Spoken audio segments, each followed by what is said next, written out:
আসসালামু আলাইকুম এভরিওয়ান, সবাই কেমন আছেন? দেশ এবং দেশের বাইরে, কাছে কিংবা দূরে, যে যেখান থেকে আমার আপু ভাই আন্টি আঙ্কেল এবং ছোট্ট ছোট্ট সোনামণিরা এই ছোট্ট ব্লগটি দেখছেন, আশা করছি আল্লাহর রহমতে সবাই ভালো আছেন।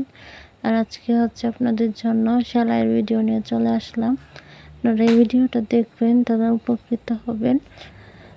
আমি হচ্ছে একটা এক সেট চুড়ির জন্য হচ্ছে ডিজাইনটা করে নিচ্ছিলাম, আর সেটাই হচ্ছে কেটে আলাদাভাবে চুড়িতে বসানো হবে, সেই জন্য হচ্ছে আমি সেলাই করে নিচ্ছি। যাই হোক, আপনারা দেখতে থাকুন আমি সেলাইটা কীভাবে করতেছি, তা আপনাদের উপকার হবে, শিখতে পারবেন।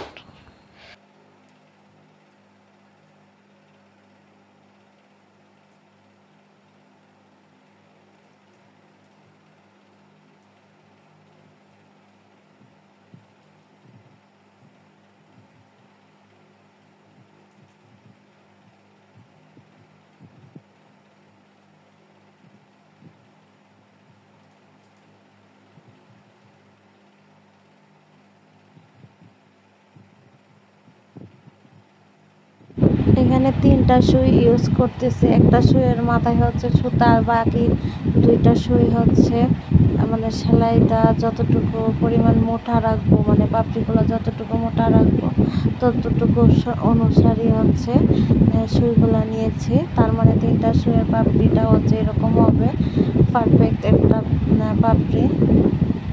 এই অনুপাতে হচ্ছে আমি সুইগুলো নিয়েছি, আর পাপড়িগুলো এরকম হচ্ছে। আপনারা যদি চান আরও মোটা করে পাপড়িগুলো তৈরি করবেন, তাহলে আলাদা ফাইভ ইউজ করতে পারেন। যে আমরা ললিপপ কিনতে পাওয়া যায় 5 টাকা করে, এই ললিপপের যে ফাইভগুলো আছে ওটা দিয়ে হচ্ছে আপনারা খুব ইজিলিভাবে হচ্ছে করে নিতে পারবেন। আর এতে হচ্ছে পাপড়িগুলো আর একটু বড় হবে। আমি যেহেতু সুইতে করতেছিলাম, তার জন্য পাপড়িগুলো এরকম মিডিয়াম হয়েছিল, তাও খুব ভালো হয়েছিল। একদম মানে কাজগুলা লেপটে বসেছিল আর কি, কোনো এলোমেলো হয়নি, খুবই ভালো লাগছিল।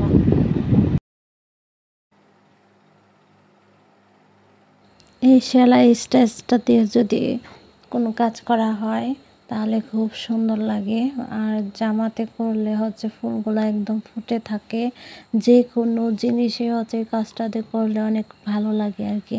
তো আমি 2 কালার সুতা নিয়েছি, আর হচ্ছে ফুলগুলো দিয়ে 2 কালার সুতা ইউজ করেছি। আর পাতা হচ্ছে একদম কড়া সবুজ কালার দিয়েছি। এই দিয়ে হচ্ছে গোলাপি কালারের মধ্যে মানে এতটাই সুন্দর লাগতেছিল, ফুটে উঠতেছিল আর কি, অনেক সুন্দর লাগতেছিল।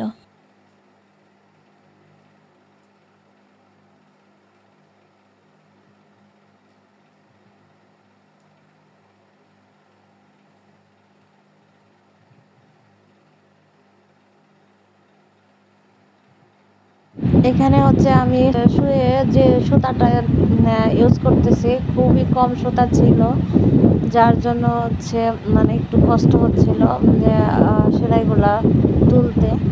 আর এই ডিজাইনটাকে বলা হয় গোলাপ ফুলের যে পাপড়ি, আমরা পাপড়ি তৈরি করি, এইটা হচ্ছে গোলাপ ফুল। আর এই গোলাপ ফুলের এক একটা পাপড়ি খুবই সুন্দর দেখতে, মাশাআল্লাহ অসাধারণ লাগতেছিল।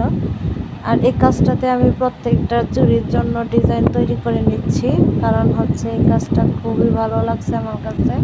আমি চিন্তা করতেছি এখন জামাতে এই ডিজাইন দিয়ে করব, আর চুড়িটাও আপনাদের সাথে শেয়ার করব। পুরো ভিডিওটা দেখবেন, তাহলে চুড়িগুলোও দেখতে পারবেন। কারণ আপনারা যদি কেটে কুটে দেখেন, স্কিপ করে দেখেন, এতে হচ্ছে আমার ভিডিওর কোনো ওয়াচ পূর্ণ হয় না, হচ্ছেই না। এতদিন হয়ে গেল চ্যানেলটা, কিন্তু কোনো অবস্থাতেই হচ্ছে ওয়াচ টাইম পূর্ণ হইতেছে না। শুধু আপনারা এই স্কিপ করে করে ভিডিও দেখেন, যার জন্য আমার চ্যানেলে খুবই ক্ষতি হয় এই আর কি। আর আমারও দোষ আছে, সেই জন্য হচ্ছে আমি রেগুলার ভিডিও দিই না। রেগুলার ভিডিও দিলে হয়তো বা ভালো হতো, মানে রিচ ডাউন হতো না, সে আর কি। যাই হোক, আজকের মতো বিদায় নেব, সবাই ভালো থাকবে।